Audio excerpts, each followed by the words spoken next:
Hello everyone, my name is Edoggz and welcome to this channel. Today we're going to be taking a look at the Transformer Masterpiece MP-47 Hound.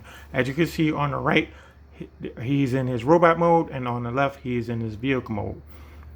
In this video we're going to be discussing the QC issues and the breakage that has been going around concerning this figure. And we're going to do that in detail. So let's start with the star of our show. So here we have Hound. And as you can see, his shoulder cannon has finally broken off. And that is just one of three things that is wrong with this figure. Now, before we get into it, I'm going to do a quick comparison between two other ones. We have Sunstreaker and we have Wheeljack. Now, I like to call these guys Wave 2 for reasons being for new design and transformation. And I'm going to show you later on in this video Wave 1. So when it comes to Wheeljack, his transformation is intermediate. Not too difficult, not too easy. Transformation is fun. I have no problems with this figure other than the original toy that I have. And I'm going to go through that real quick. On the original ones, these wings are transparent, like smoky transparent plastic.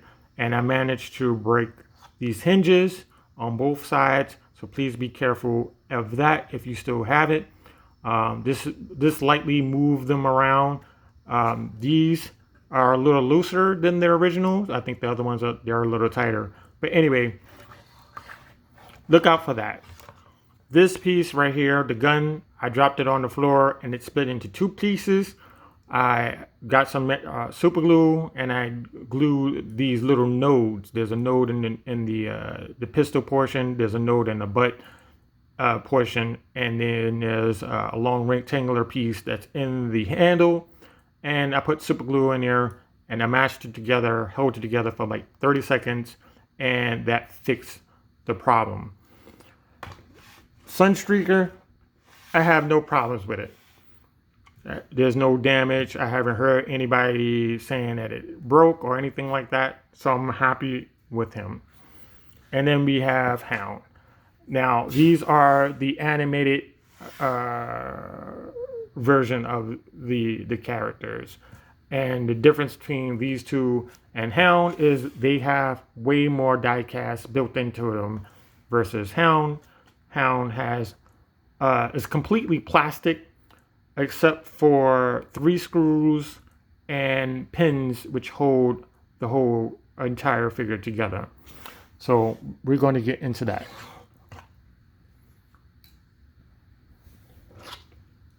Now, at the time, I think it's been a year, if I haven't said it already, it's been a year since I had this. And I'm going to go through all of the damage. So the first culprit is this. It's this little bitty piece. Now, I'm going to go into vehicle mode real quick. So this goes up.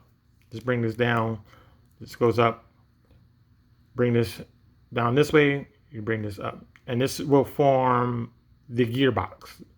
So this is the top of the gearbox, and that's underneath the gearbox. So I'm gonna use my finger as the windshield. It may not focus. I'm using my finger as the windshield, like so. And the gearbox and this windshield should be a complete T. When you get it in hand, this piece is like that. It's off to the side, which is crooked. It's not. It's off center, and that could be the cause why this is breaking. And the other thing is, like as you can see, it's a little flimsy. It's not on there tight, so it shimmies around, and the vibration is the vibration could crack a piece of plastic if it had enough strength behind it. But let's go back just a little bit. I'm gonna go back to the shoulder cannon real quick. And what's supposed to happen, you see inside, there's 2 notches. If we go this way, it's supposed to go this way. And it's supposed to go in like that, like so. It's not supposed to go this way. And if we do, we get a stress. We get this stress crack right here. And then I have followed that stress crack all around this piece right here, because that is where the screw is. The screw is underneath this node.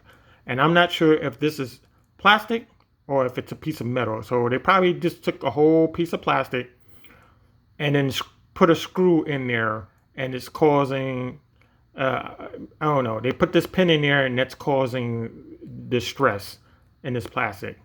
But that's just the beginning. So let's look at the back of the figure real quick. The stress started underneath this piece, and it worked itself up on both sides at the same time to about that level until I started to notice it. And the same thing on the other side. Let's see if we can get it in. That side right here, start until I noticed it. And then by that time, the screw works against you because it wants to, the force is going downwards. So it completely cracked off. But where does the stress come from? How is it breaking, you ask? Well, I'm going to try to explain that. So when you're transforming this into vehicle mode, I'm only going to do the top half to explain it. You're supposed to bring this up, right? This piece is connected to here, and this piece is the cross section of the opposite piece. And as you can see, the bottom piece is thicker than the top because we have that washer that fits in there. And its job is to go in here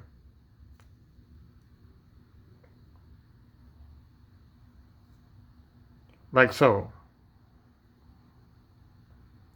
And there's no obstruction. There's no reason for this to break here. There's no reason to break here. But I'm going to show you something real. See how thin that piece of plastic is where my finger is? That's how thin the plastic is on top. On either side, it may be a little thicker, but that's how thin that is. And that could be the problem. But on the bottom, I have no idea why it cracked from the bottom. Let me see if I can get it. So that's the bottom portion of it.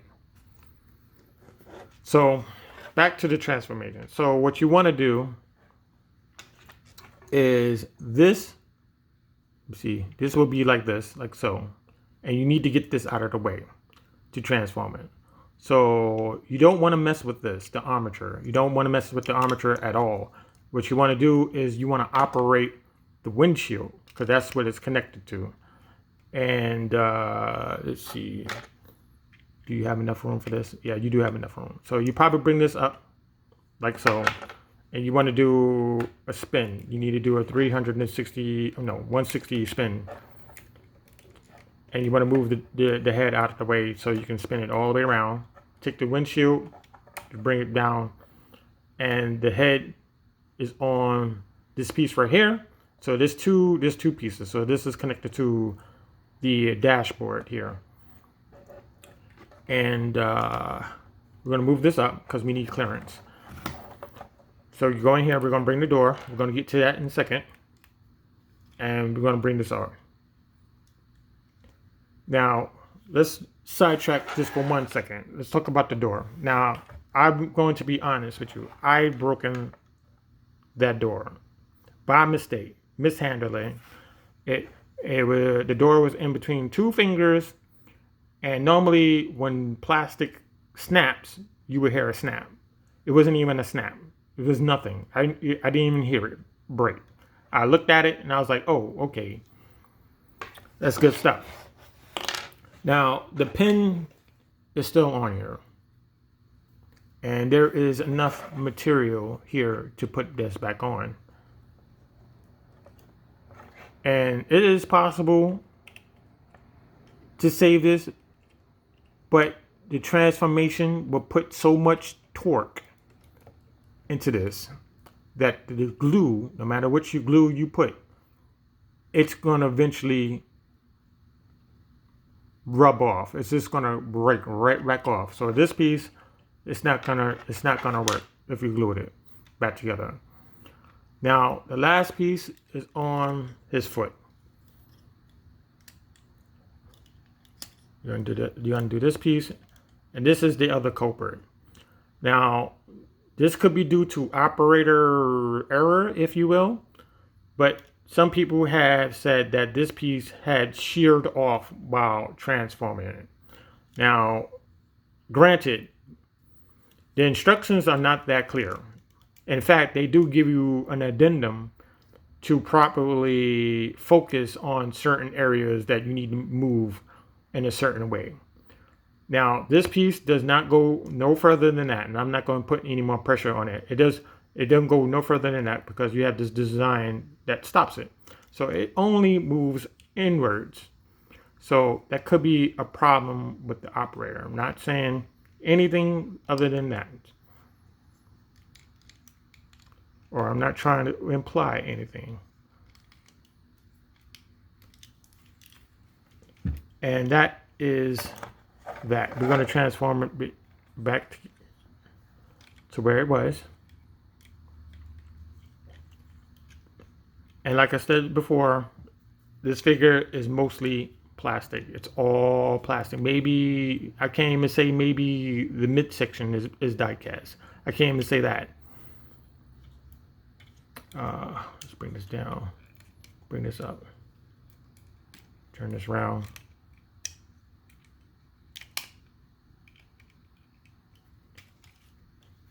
Now, do I recommend this piece? No.